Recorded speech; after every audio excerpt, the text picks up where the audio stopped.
Jaya Radha Madhava Kunja Bihari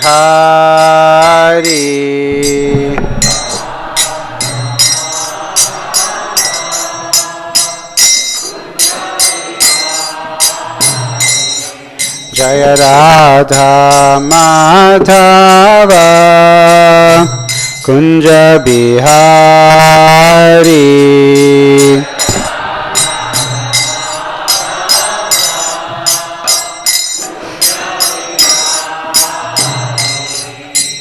Gopi Jana Vallabha Girivardhari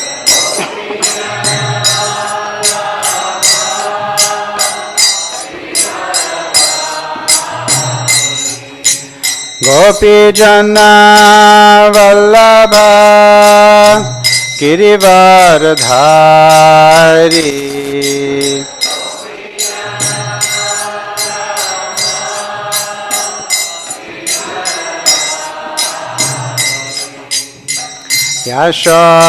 Yashodanandana Prajajana Ranjana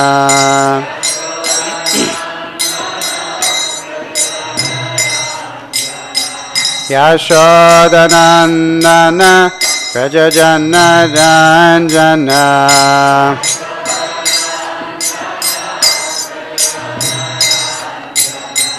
Jamuna Tira Vanachari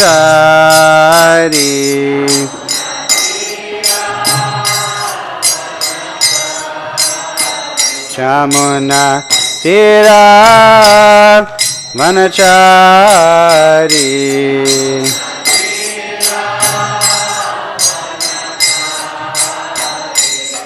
Jai Radha Madhava Kunja Bihari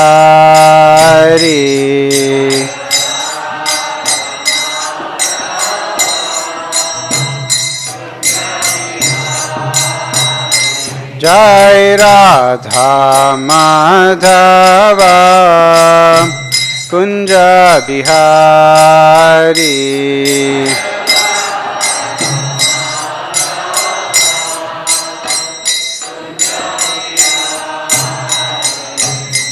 Gopi Jana Vallabha Girivardhari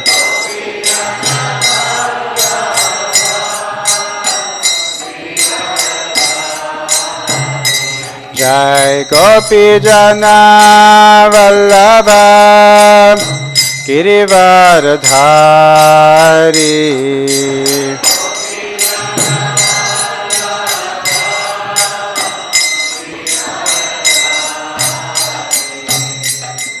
Yashodanandana Prajajana Ranjana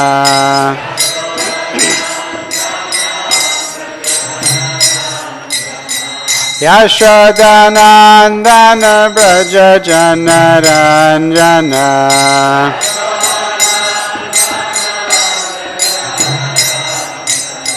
Yashodanandana Prajajana Ranjana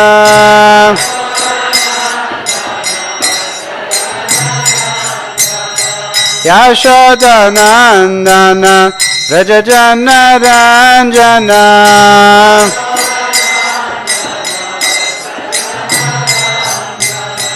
Yashodanandana Prajajana Ranjana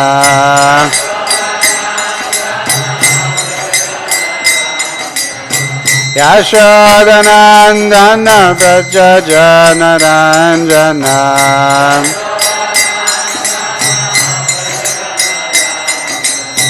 Jamuna Tira Vanachari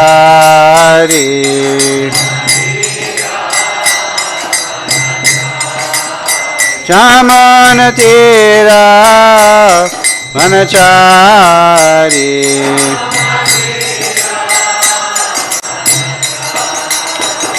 Jai Radha Madhava Kunja Bihari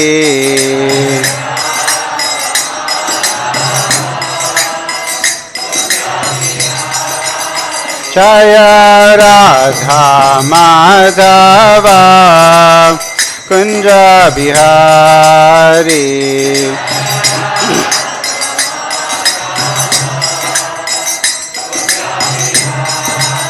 Jaya Radha Madhava Radha Madhava Radhe.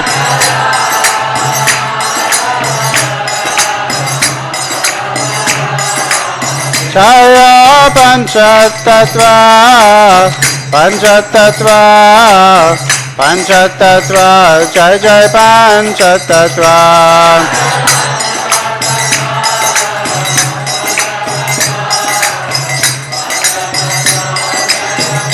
Jai Jai Prabhupada Prabhupada Prabhupada Jai Prabhupada.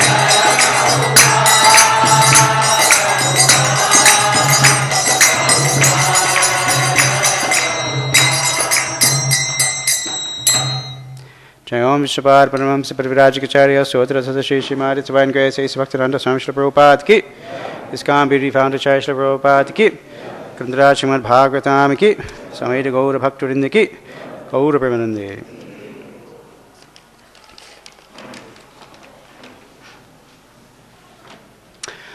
Om Ajnanatimirandhasya Jnananjana Shalakaya Chakshurunmilitam Yena Tasmai Shri Gurave Namaha. Shri Chaitanya Manobhishtam Sthapitam Yena Bhutale Swayam Rupah Kada Mahyam Dadati Swapadantikam. Vandeham Shri Guru Shri Yuta Padakamalam Shri Gurun Vaishnavamscha. Shri Rupam Sagrajatam Sahagana Raghunatanvitam Tam Sajivam Sadvaitam Savadhutam Parijana Sahitam Krishna Chaitanya Devam. Shri Radha Krishna Padan Sahagana Lalita Shri Vishakhanvitamscha. He Krishna Karuna Sindho Dina Bandho Jagatpate Gopesha Gopika Kanta Radha Kanta Namostute. Tapta Kanchana Gaurangi Radhe Vrindavaneshwari. Vrishabhanusute Devi Pranamami Hari Priye. Vansha Kalpatarubhyascha Kripa Sindhubhya evacha. Patitanam Pavanebhyo Vaishnavebhyo Namo Namaha. Jai Shri Krishna Chaitanya Prabhu Nityananda Shri Advaita Gadadhara Shri Vasadi Gaura Bhakta Vrinda. Hare Krishna Krishna Krishna Hare Hare. Hare Rama Rama Rama Hare Hare. This morning we're reading from Srimad Bhagavatam, Canto 9, Chapter 13, the dynasty of Mahārāja Nimi, verses 1 to 3. I'll just read a little bit of the chapter summary before we begin. This chapter describes the dynasty in which the great and learned scholar Janaka was born. This is the dynasty of Mahārāja Nimi, who is said to have been the son of Ikṣvāku. When Mahārāja Nimi began performing great sacrifices, he appointed Vasiṣṭha to be chief priest. But Vasiṣṭha refused, for he had already agreed to be priest in performing a yajña for Lord Indra. Vasiṣṭha therefore requested Mahārāja Nimi to wait until Lord Indra's sacrifice was finished. But Mahārāja Nimi did not wait. He thought, life is very short, so there is no need to wait. He therefore appointed another priest to perform the yajña. Vasiṣṭha was very angry at King Nimi and cursed him, saying, "May your body fall down." Cursed in that way, Mahārāja Nimi also became very angry, and he retaliated by saying, "May your body also fall down." As a result of this cursing and counter-cursing, both of them died. After this incident, Vasiṣṭha took birth again, begotten by Mitra and Varuna, who were agitated by Urvashi. The priests who were engaged in the sacrifice for King Nimi preserved Nimi's body in fragrant chemicals. When the sacrifice was over, the priests prayed for Nimi's life to all the demigods who had come to the arena of yajña. But Mahārāja Nimi refused to take birth again in a material body, because he considered the material body obnoxious. The great sages then churned Nimi's body, and as a result of this churning, Janaka was born. And the chapter continues with a list of names of the personalities born in the dynasty. All of these sons were great self-controlled personalities. This completes the list of the entire dynasty. So we'll just read text 1 and 2 before we get to 3. Text 1, Śrīla Śukadeva Gosvāmī Nimi Ikṣvāku tanayo Vasiṣṭhaṃ avritartvijam arabhya satram sopyaha shakrena prakritosmi bho. Śrīla Śukadeva Gosvāmī said, after beginning sacrifices, Mahārāja Nimi, the son of Ikṣvāku, requested the great sage Vasiṣṭha to take the post of chief priest. At that time Vasiṣṭha replied, my dear Mahārāja Nimi, I have already accepted the same post in a sacrifice begun by Lord Indra. 2. Tam nivartya gamishyami tavan mam pratipalaya tushnim asid grihapati sopindrasya karonmakham. I shall return here after finishing the yajña for Indra. Kindly wait for me until then. Mahārāja Nimi remained silent, and Vasiṣṭha began to perform the sacrifice for Lord Indra. Today's verse. Nimishchalam midam vidvan. Nimishchalam midam vidvan. Satram arapatatmavan. Satram arapatatmavan. Ritvik bhiraparasthavan. Ritvik bhiraparasthavan. Nagamadhyavata guru. Nagamadhyavata guru. Nimishchalam midam vidvan. Satram bharatatmavan. Ritvik bhiraparasthavan. Nagamadhyavata guru. Nimishchalam midam vidvan. Satram arapatatmavan. Ritvik bhiraparasthavan. Nagamadhyavata guru. Nimishchalam midam vidvan. Satram arapatatmavan. Ritvik bhiraparasthavan. Nagamadhyavata guru.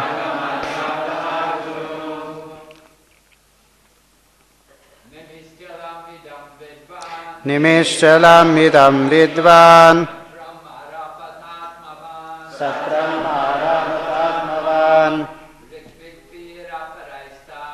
Ritvik bhiraparasthavan. Nagamadhyavata guru. Nimishchalam midam vidvan. Satram arapatatmavan. Ritvik bhiraparasthavan. Nagamadhyavata guru.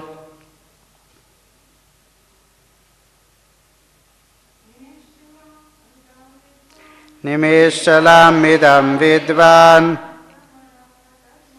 Satram arapatatmavan. Ritvik bhiraparasthavan. Nagamadhyavata guru. Nimishchalam midam vidvan. Satram arapatatmavan. Ritvik bhiraparasthavan. Nagamadhyavata guru. Nimishchalam midam vidvan. Satram arapatatmavan. Ritvik bhiraparasthavan. Nagamadhyavata guru. Nimihi. Mahārāja Nimi. Chalam. Flickering. Subject to end at any moment. idam, this, life. Vidvan, being completely aware of this fact. Satram, the sacrifice. Arabhata, inaugurated. Atmavan, self-realized person. Ritvigbhi, by priests. Aparai, other than Vasiṣṭha. Tavat, for the time being. Na, not. Agamat, returned. Yavata, so long. Guru, his spiritual master. Vasiṣṭha. Translation purport by Śrīla Prabhupada. Mahārāja Nimi, being a self-realized soul, considered that this life is flickering. Therefore, instead of waiting long for Vasiṣṭha, he began performing the sacrifice with other priests. Please repeat. Mahārāja Nimi, being a self-realized soul, considered that this life is flickering. Therefore, instead of waiting long for Vasiṣṭha, he began performing the sacrifice with other priests. Purport. Chanakya Pandit says, Shariram Ksanavidvamshi Kalpantas Thaino Gunaha. The duration of one's life in the material world may end at any moment, but if within this life one does something worthy, that qualification is depicted in history eternally. Here is a great personality, Mahārāja Nimi, who knew this fact. In the human form of life, one should perform activities in such a way that at the end he goes back home, back to Godhead. This is self-realization.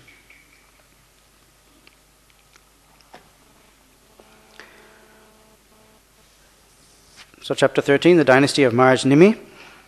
And we have an interesting conundrum here where the disciple, the king, is requesting the spiritual master to oversee his sacrifice, and the spiritual master is declining and telling him to wait, but the disciple is not waiting. And this will be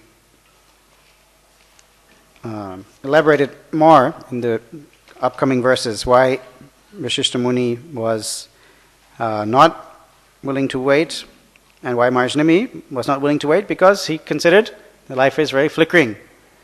Who knows how long it will take for Vasiṣṭha Muni to return. He's going to the heavenly planets after all, where time is expanded. And Mahārāja Nimi is prepared already for the sacrifice. He wants to worship the Lord. He decides better we just continue and worship the Lord even without the ideal first choice priest. So Vasiṣṭha Muni is going to be upset and curse his disciple. So when I got this verse, I was realizing that last month when I gave class, it was also Vasiṣṭha Muni cursing someone. And in September when I gave class last, it was also Vasiṣṭha Muni cursing someone. So I was trying to see what is the lesson to be learned here.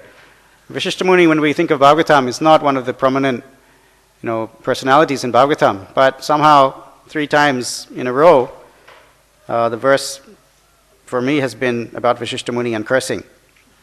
So I thought, we should do a little bit of case study of Vasiṣṭha Muni, a little bit of biographical summary. Who is Vasiṣṭha Muni? What are his features? What are his qualities? And what is his history? So fortunately, Śrīla Prabhupada has given us a nice short summary of Vasiṣṭha Muni's life in the first canto. There are several passages in Bhagavatam where all the great personalities throughout the universe, all the great sages, they assemble. So in the first canto, there are 2 instances of this. And the first time that Vasiṣṭha Muni appears on the pages of Bhagavatam is in one such event. Anyone knows what is that event when all the sages gathered together? First canto? Yes. Passing away of Bhishmadev. All the great personalities from the universe. There's a long list of different sages' names. And they all gathered together to come to support Bhishmadev in his last times and to hear his instructions and to see the glorious passing away of this great personality who is one of our Mahajans. So in the purport to that verse, Śrīla Prabhupada gives a little summary of Vasiṣṭha Muni. This is from Śrīmad Bhagavatam 196. Vasiṣṭha, the great celebrated sage among the Brahmanas, well known as the Brahma Rishi Vasiṣṭha. He is a prominent figure in both the Ramayana and Mahabharata periods. He celebrated the coronation ceremony of the personality of Godhead, Sri Ram. He was present also on the battlefield of Kurukshetra. He could approach all the higher and lower planets, and his name is also connected with the history of Hiranyakashipu. There is a great tension between him and Vishwamitra, who wanted his Kamadhenu, wish-fulfilling cow. Vasiṣṭha Muni refused to spare his Kamadhenu, and for this Vishwamitra killed his 100 sons. As a perfect Brahmana, he tolerated all the taunts of Vishwamitra. Once he tried to commit suicide on account of Vishwamitra's torture, but all his attempts were unsuccessful. He jumped from a hill, but the stones on which he fell became a stack of cotton, and thus he was saved. He jumped into the ocean, but the waves washed him ashore. He jumped into the river, but the river also washed him ashore. Thus all his suicide attempts were unsuccessful. He is also one of the 7 rishis and the husband of Arundhati, the famous star. So this is a very brief summary of some of the major events in Vasiṣṭha Muni's life. So as you mentioned, he appeared at the passing away of Bhishmadev, and the next time he appeared was at the soon-to-be passing away of Mahārāja Parikṣit. So when Mahārāja Parikṣit was cursed, then he renounced the kingdom, and he went to sit on the bank of the Ganga to leave his body. So that time also all the great personalities, all the great sages assembled to support him in his last days, and of course Śrīmad Bhagavatam was later spoken there. So when I was doing some research about Vasiṣṭha Muni, it was interesting to note that he's actually the great-grandfather of Vyasadeva. So Vyasadev's father is Parashara Muni, and I didn't know that Parashara Muni was the grandson of Vasiṣṭha. So these stories, many of them there are different versions, so different details are varying in different Puranas. But in one of the descriptions I read, that when I spoke last time in December about Kalmashapada, who was the king who was cursed by Vasiṣṭha to become a Rakshasa. Very briefly, the story was that this king had killed one Rakshasa, and the Rakshasa's brother wanted to get revenge, so he became a cook disguised himself as a cook in the palace of the king, Sodasa, and he served human flesh to Vasiṣṭha, who was the king's guru. So Vasiṣṭha blamed the king for this and cursed him to become a Rakshasa.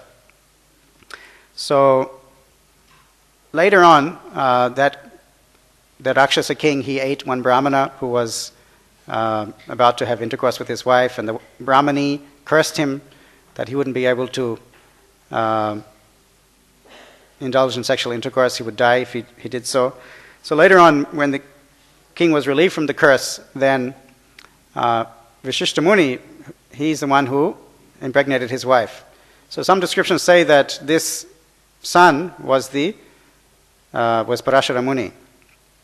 So very interesting how all these personalities connect. So Vasiṣṭha Muni is also present there at the passing of Mahārāja Parikṣit for the recitation of Śrīmad Bhagavatam, spoken by his great-grandson, Śukadeva Gosvāmī. Then the other major famous story about Vasiṣṭha Muni, which Prabhupada refers to here, is his rivalry with Vishwamitra. The other day we heard a little bit about Kartavira Arjuna, and he was killed by Lord Parashuram for stealing the special cow of Jamadagni. So similarly, Vishwamitra also was a king, and he visited the ashram of Vasiṣṭha Muni with his retinue. And Vasiṣṭha Muni, by the power of his Kamadhenu cow, he was able to provide them a full feast. And Vishwamitra was astonished that the sage living in the jungle with nothing, he's able to feed my entire army just in a few minutes. So he asked Vasiṣṭha Muni for the cow. And Vasiṣṭha Muni said, "No, this is my special cow. I need it for my performance of sacrifice. I'm sorry." So Vishwamitra actually tried to take the cow by force. And this was the beginning of the great battle between Vishwamitra and Vasiṣṭha. And Prabhupada says here in that battle, Vishwamitra killed Vasiṣṭha's 100 sons. And there are other descriptions that actually during the battle, Vasiṣṭha killed Vishwamitra's 100 sons. So there are different accounts of these pastimes are given. But as Prabhupada mentions, the great tension between him and Vishwamitra. And ultimately Vishwamitra wasn't able to, with all his Kshatriya powers, he was unable to defeat Vasiṣṭha Muni, who had spiritual powers.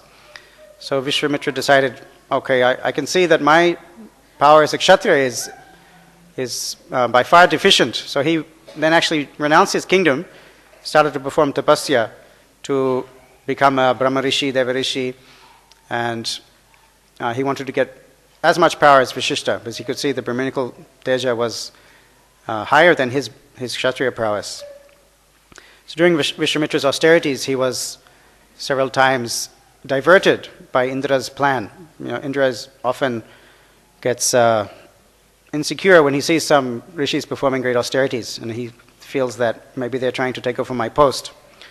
So he sent Menaka, the great Apsara, famous Apsara, to divert Vishwamitra Muni, and Vishwamitra was very much diverted. He fathered Shakuntala from that union.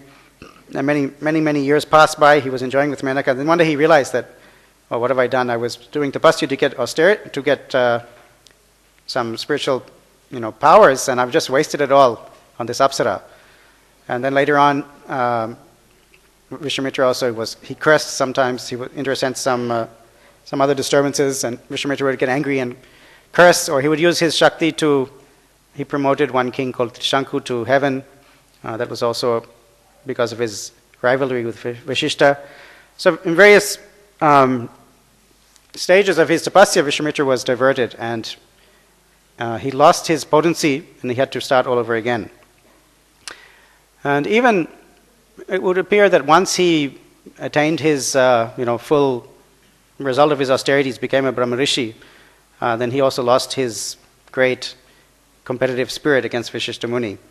In the Ramayana, we just heard recently 2 chapters about Lord Ram. Vishwamitra and Vasiṣṭha again meet at the palace of Mahārāja Dasharatha.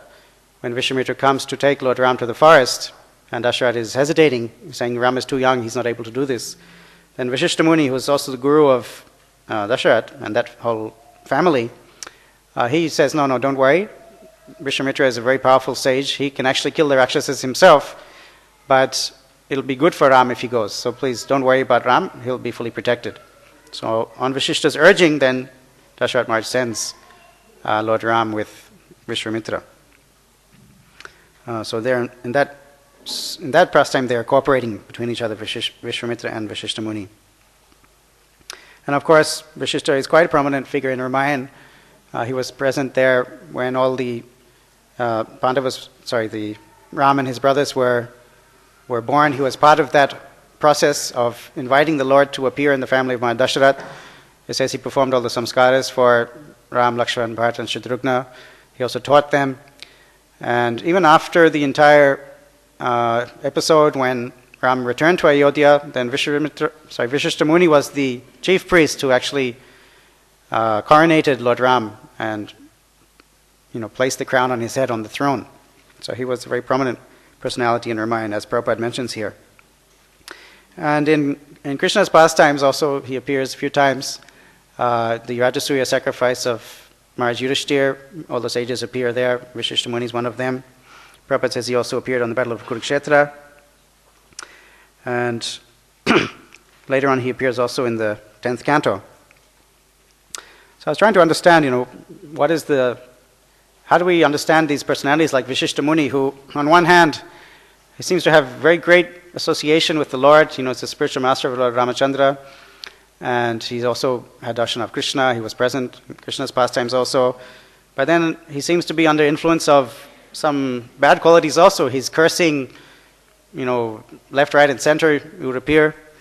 And each of his curses actually were not for valid reasons. Sometimes we hear like Narad Muni, he cursed Nalukavara Manigriva, but that was auspicious.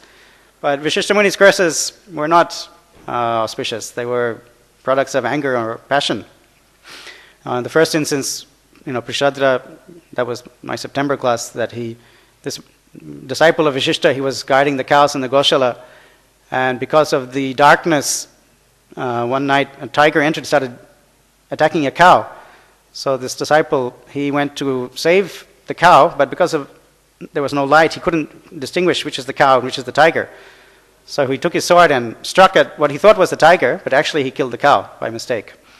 And in the morning when he found out, he was very regretful that I've killed the cow. But Vasiṣṭha Muni, rather than understanding that, he cursed him to become Shudra in his next life. So this was also not a very nice curse. Actually, what happened was that Prishadra became pure devotee of the Lord and went back to Godhead. So the curse was nullified fully. In the second instance, he cursed Saudasa because the Rakshasa actually served the meat, but he blamed the king for that without knowing the entire story. So that curse also was not beneficial or in any way positive. And here also he's going to be cursing his disciple Nimi Maharaj to die. So, it's a little bit hard to understand the minds of these great personalities. On one hand, they have these anarthas, you could say. And the other point in this verse is that he went to Lord Indra because Indra was giving more, it was going to be a more grander sacrifice in the heavenly planets. Therefore, he would get better dakshina. So this also is a warning for those priests who perform their brahminical duties in the hope of getting some financial profit. This is not a proper consideration for a brahmana, where I'll go to get more profit, where I'll go to get better prasadam. One should do one's duty and without being attached to the results. But Vasiṣṭha Muni was not showing that quality either. But at the same time, he's the spiritual master of Lord Ram. He's having darshan of Lord Krishna. He's mentioned throughout the pages of Bhagavatam. He's a great sage, very respected. So, it seems to be he's not quite the finished product, because he's still struggling with some of these qualities. And same with Vishwamitra. He also, very great personality, very respected sage, but he's also having these issues. So, when I was looking further into this personality of Vasiṣṭha Muni, then the next time that he appears in a prominent way is at the eclipse, when Lord Krishna went to Kurukshetra to observe the lunar eclipse. We know there's more famous stories. That's when the gopis and Nanda Maharaj came to visit Krishna again. But also many great sages had gathered there, and Vasiṣṭha Muni, of course, is one of them. All the Yadus were there, all the Vrajavasis were there. There are a couple of chapters in Krishna book describing this. Draupadi meets all the queens of Krishna and they talk about Krishna together. And once all those things are over, then the great sages, they approach the Lord. And there's some very nice shlokas. It's the 84th chapter of the 10th canto. So Krishna and Balaram and the Vasudeva, all the Yadu kings are present, and they greet these sages very nicely. I'd just like to read a few of the verses that Krishna speaks to those sages. First, they receive them, offer them a place to sit, water, asana, padya, swagata, all those items. Then the Lord speaks. Krishna himself is speaking. Now our lives are indeed successful, for we have obtained life's ultimate goal, the audience of great yoga masters which even demigods only rarely obtain. How is it that people who are not very austere and who recognize God only in his deity form in the temple can now see you, touch you, inquire from you, bow down to you, and worship your feet, and serve you in other ways? Krishna goes on to say, mere bodies of water are not the real sacred places of pilgrimage, nor are mere images of earth and stone the true worshipable deities. These purify one only after a long time, but saintly sages purify one immediately upon being seen. So very kind of deep philosophical points Krishna is making. So just rivers are not, just bathing in a river is not the goal of visiting a holy place. Neither the demigods controlling fire, the sun, the moon, the stars, nor those in charge of earth, water, ether, air, speech and mind actually remove the sins of their worshippers, who continue to see in terms of dualities. But wise sages destroy one's sins when respectfully served for even a few moments. So the demigods, deities of the demigods, or some lesser holy rivers, not referring to the deities of the Lord or the Ganga and the Yamuna. The acharyas point out in this section that Krishna is not referring to those deities or to the Ganga or Yamuna. Those are fully spiritual, but other rivers and other deities, they don't purify. But saintly sages purify one immediately upon being seen. Wise sages destroy one's sins when respectfully served for even a few moments. So, of course, we know this. Narottam Das Thakur has also sung about this. And he even goes further. He says, Gangara, Parasha, Koile, Pashyate Pavan, Darshane Pavitra Karo, Eitam Argun. He's speaking about the pure devotee of the Lord. Just by seeing a pure devotee, one can be purified. Darshane pavitra karo. This is the great quality of the pure Vaishnava. Whereas even bathing in the Ganga will take time to purify. So Krishna is saying a similar thing here. And then he speaks a very famous shloka, which many of us may know, and is often quoted. I think Prabhupada even quotes it in Bhagavad Gita. Yasyatma buddhi kunapetri dhatuke svadhi kalatradishu bhoma ijyadhi yatirtha buddhi salile nakarhichij janeshva bhigyeshu saeva gokhara. This is 1084.13. One who identifies his self as the inert body composed of mucus, bile and air, who assumes his wife and family are permanently his own, who thinks an earthen image or the land of his birth is worshipable, or sees a place of pilgrimage as merely the water there, but who never identifies with, feels kinship with, worships, or even visits those who are wise in spiritual truth, such a person is no better than a cow or an ass. Sa eva gokhara. So this verse could really be unpacked. Each of these items that Krishna lists here are, very, very significant. Kunapetri dhatuke, Prabhupada would translate this as a bag. The body is a bag of mucus, bile, air, different elements, earth, water, fire, air. And one who considers the body the self, he is considered to be ignorant or foolish like a donkey. Yasyatma buddhi kunupetri dhatuke swadhi kalatradishu bhoma yajiti. Bhoma yajiti means, nationalism. My country is great. Looks like we had Republic Day the other day, right, in India. And even on our building I saw there's an Indian flag flying proudly, the Indian tricolor. This is, nationalism. So Krishna condemns this, that people who are feeling some kinship, some connection, some sense of belonging to this land because their body was born in this country, this is a donkey-like mentality. And in the same spirit, one who assumes his wife and family are permanently his own, this is also illusory. Then one who sees a place of pilgrimage as merely the water there, or in other words, one who goes to a holy place and simply bathes in the river, has darshan, but doesn't seek out, doesn't hear from the pure devotees who are living in that place. That is a very incomplete pilgrimage. One has to hear from the pure devotees who live in those holy places. That will give the actual benefit of visiting a holy place. So, Krishna spoke all these very deep verses to the sages. And the Krishna book, Bhagavatam, describes that after they heard these words, the sages were just like dumbstruck. They couldn't even respond. They were just amazed at Krishna's, his humility, because Krishna is saying that Krishna is presenting himself just like an ordinary person. How is it that we can have darshan of you? Even demigods can have darshan of you, sages. Krishna is presenting himself as just an ordinary person. And they reflect on this, that this is one of the great mysteries about the Lord, that when he appears on this planet, he does so in a human form. Gura kaputa manusha, kritavan kila karmani, saharamani keshava, atimartyani bhagavan, gura kaputa manusha. Krishna and Balaram, they appeared apparently as humans, and so mass they perform many superhuman acts. Although they appear to be, 2 arms, 2 hands, and like one of us, they could do so many amazing things.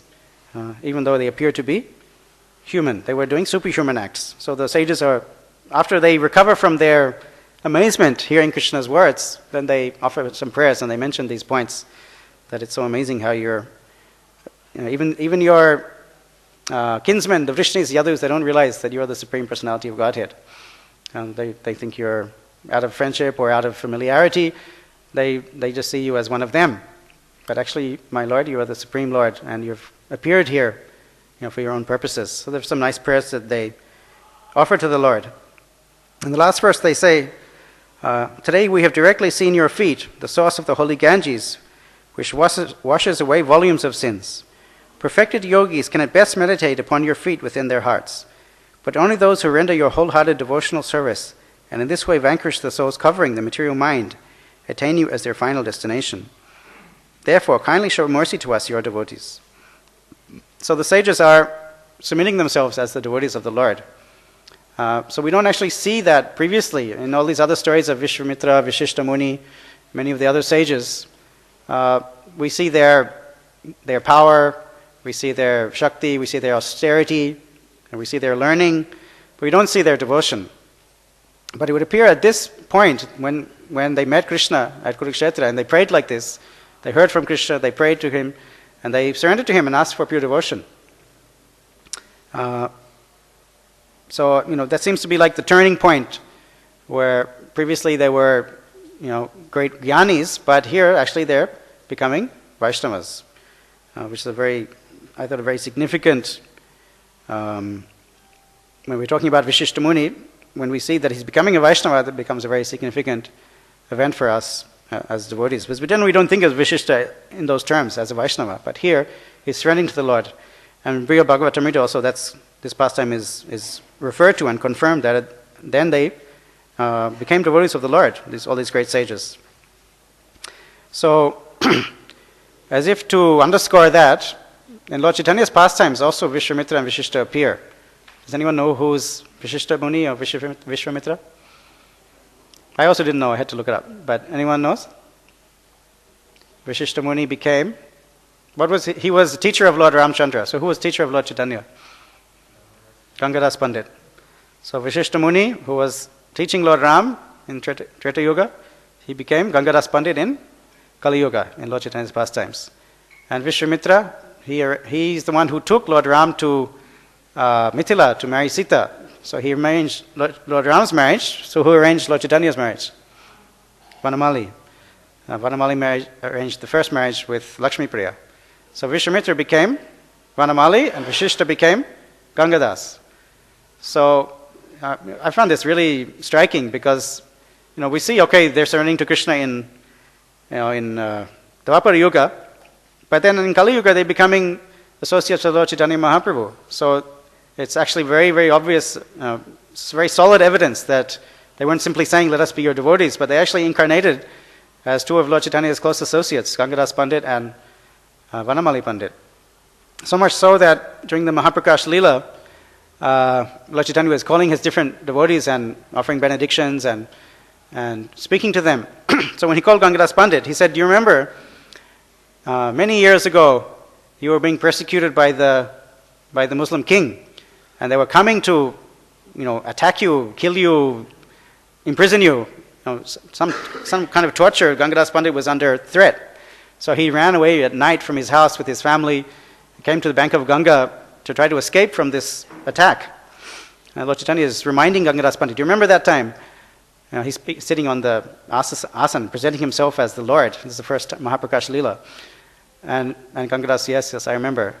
And you had no hope, you were in despair because it was middle of the night and there was no boat. Even now, if you go to Ganga at middle of the night, I don't think you'll find any way to cross.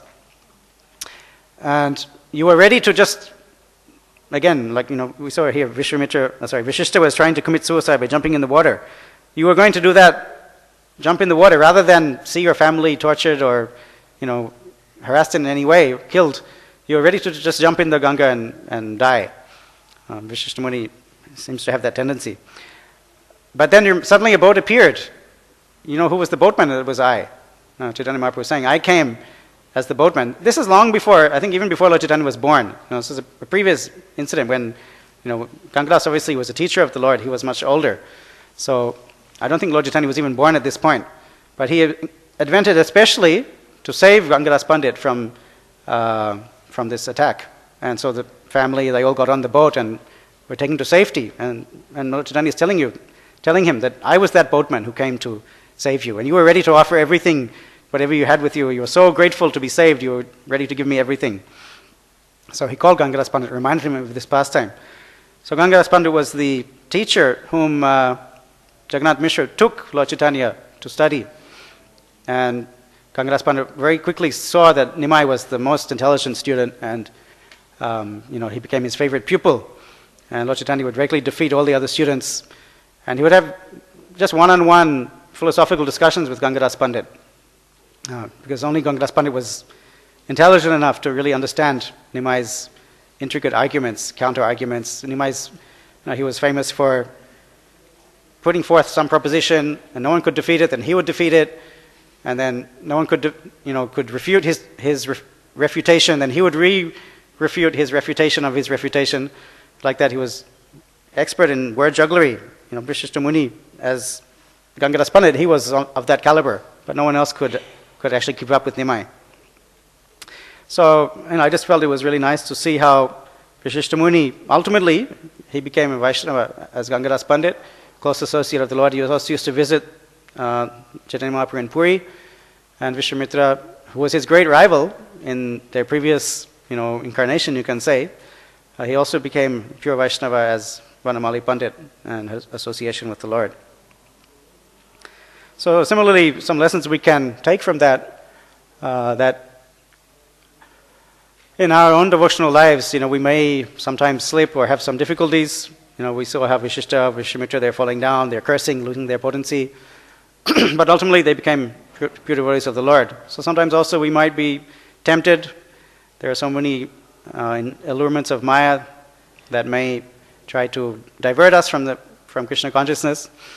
But we should be steady and stick to it, and hold on to the lotus feet of the Lord very tightly, not give them up, even if we have some difficulties along the way.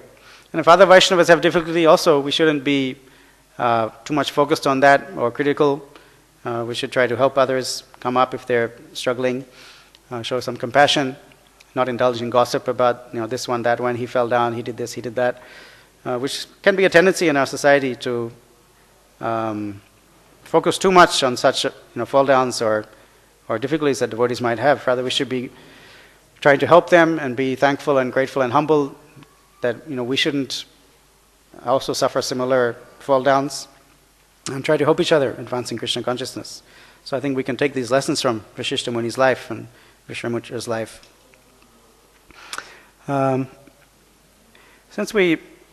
Slight diversion, but since we just had these 2 chapters on Lord Ram, and I think many devotees, it was discussed a little bit, and I know I have had some hard time understanding how Ram was banished Sita right at the very end. And many devotees, I think, have some concern about that pastime. So when I was researching for today's class also, there was a little explanation of one of the reasons why that pastime took place. So after Lakshman had dropped Sita off in the forest and was returning to Ayodhya, Lakshman himself was very bewildered and upset. Said, how is this happening that Ram, he's the Lord of the world, he could destroy the whole universe in a moment. How he has to suffer like this again? Already he had to suffer when Sita was kidnapped by Ravana. Now again he has to suffer separation from his wife.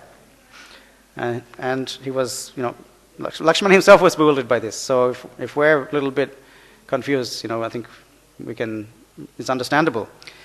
So Sumantra is the very close confidential associate of Maharaj Dasharath and his minister also, and chariot driver. So he was driving the chariot for Lakshman. So he said, well, actually I know I have some explanation for this. And so many, many years ago, he's explaining to Lakshman, this is in the Uttarakhand of Ramayana, not Kamba Ramayana, not Tulsi Ramayana, this is bona fide Valmiki Ramayana.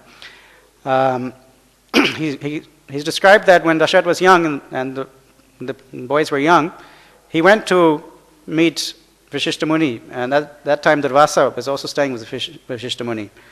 So Dasharath Maharaj asked Durvasa, can you tell me something about the future of my sons? How will the family go on? How will the dynasty progress? How long will my boys live? How will they be? So that time Durvasa Muni said, actually your son Ram will have to suffer separation from his wife. And the reason was, he gave a background story why that happened. And so the story was that there are many battles between the demigods and the demons. So one such battle, the demons were defeated and they were running away, and they took shelter in Bhrigu Muni's ashram. And Bhrigu Muni's wife, she knew, the demons have come, but she protected them. She kept them in the ashram. And the demigods were, trying to find them. So Lord Vishnu also was participating in that battle. So he came to the Bhrigu Muni's ashram, and he was very upset that Bhrigu Muni's wife was sheltering the demons. So he actually, with his chakra, chopped off her head. And Bhrigu Muni, when he found out, he was very angry, and he cursed Lord Vishnu. He said, just like you because of your killing my wife, I have to suffer separation from my wife. So similarly, you will also suffer separation from your wife.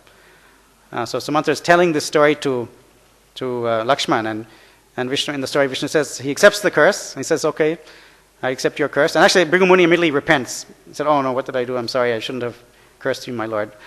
But he said, "Oh no, it's fine. I accept the curse, and I'll accept this curse in my future incarnation." So when he came as Lord Ram, he accepted that curse, and that was one of the reasons that Lord Ram had to suffer separation. Well, we understand, ultimately separation is a higher union even than being together, but externally you suffer separation from Sita Devi. So I never heard this story before. When I was researching about Vasiṣṭha, it came up. And since we just heard about Lord Ram, I thought it was relevant to also mention this story. Okay, so thank you all for your attention. I'd like to end unless we have some questions, comments.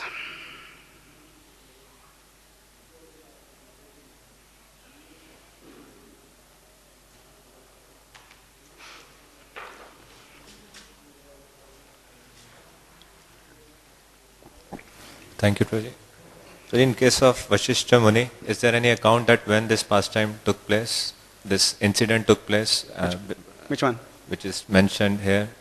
Before he was the spiritual master of Lord Ram, or in Satyug, Treta Yuga, or Dwapar Yuga, before meeting them maybe? Well, this is not Satyug because we're getting to the end of the 9th canto, which, Krishna's pastimes will start. So it's definitely not Satyuga. We already passed Lord Ram. This is actually just after Lord Ram. So, wait a second. No, son of Ikṣvāku, no?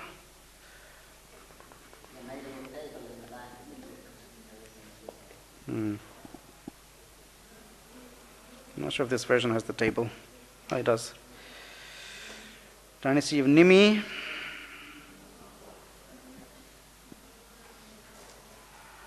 Vivaswan, Shraddhadev, Manu, Ikṣvāku, Nimi. Then Janaka. Yeah, to be honest, I'm not sure which yuga this is. I was thinking it must not be Satya Yuga because Lord Ram has already been mentioned. But I think they've gone back now in the dynasty.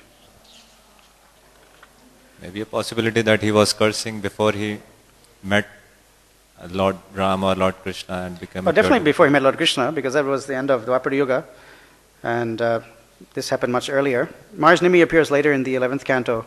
The Yogendras are giving him spiritual instruction. Definitely before he met Krishna.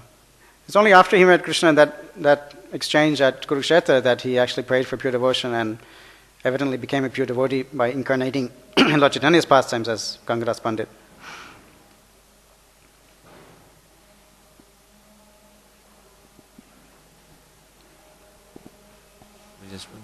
The pastime that you narrated just now about Lord Ram and Lord Vishnu being cursed. When I hear stories like this, I often wonder that what was the fault of Mother Sita. Okay, Lord was cursed, but because both had to suffer, but she had to suffer, seems more. Some of these pastimes are a little bit hard to comprehend. I have some vague memory, there's some similar story for Sita, but I can't refer to it. The thing is, when we see with our external vision, it looks like there's separation and suffering. When we look at the gopis, it seems that they're suffering when Krishna leaves them. But Acharyas explained that separation is a higher absorption in the Lord, even than when they're present in front of the Lord. So I think we have to see it from that perspective. Though externally it looks like it's harsh and there's a lot of suffering involved. I think that'll be a better way to look at these kinds of pastimes.